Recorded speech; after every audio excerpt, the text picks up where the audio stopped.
Welcome to Echoes of Time, where the voices of history rise again.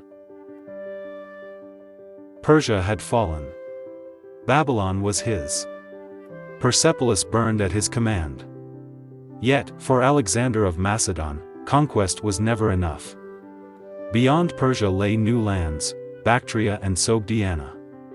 Lands of snow and stone, deserts and steppes, where freedom-loving tribes had never bowed to any king. Here, on the edge of the known world, the young conqueror would fight not one great battle, but a war of shadows, ambushes, and endless blood.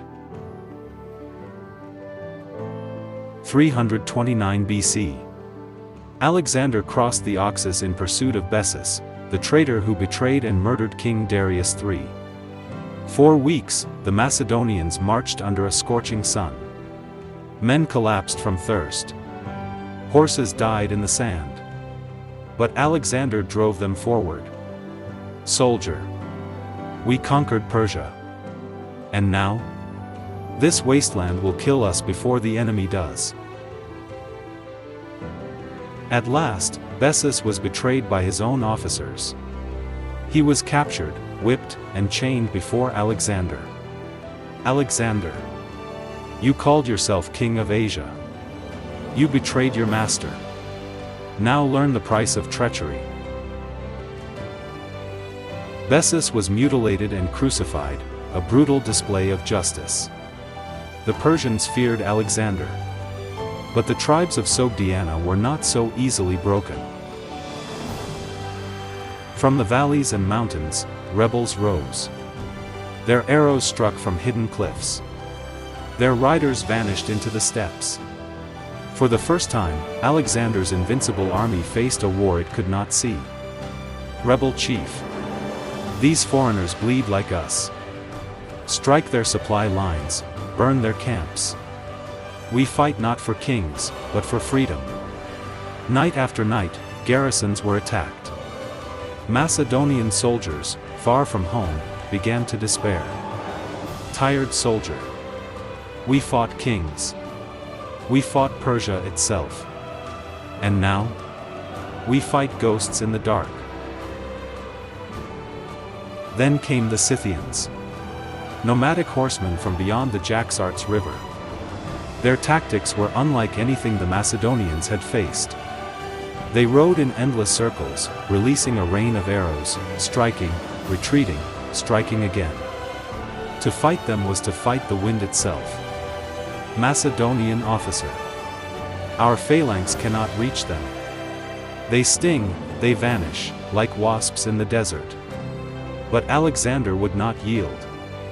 He feigned retreat, lured the horsemen closer, then unleashed a sudden cavalry charge. The Scythians were scattered. The steppe had been tamed, for now. Defender.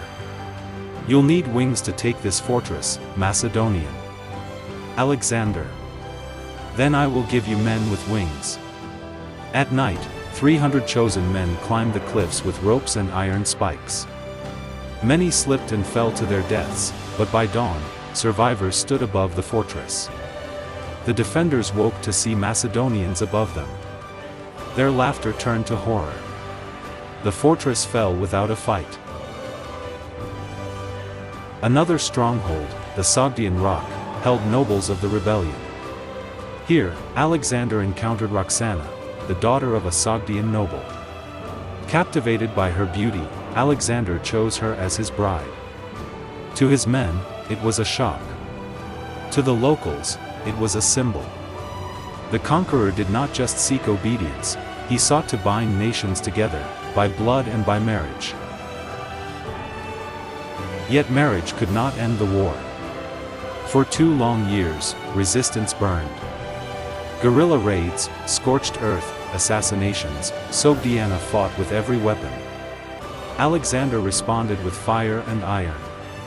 Villages were burned. Thousands were enslaved. The land was scarred. Soldier. We thought victory meant glory. Here, victory means survival. By 327 BC, the rebellions had been crushed. Bactria and Sogdiana were his. But this was not a victory of banners and parades. It was a war without glory. A war of shadows, of men dying far from home, in mountains and deserts they barely understood. Yet from these struggles, Alexander's empire stood firm. And from these lands, he would march even further east, toward the mighty Indus, and the last frontier of his conquest.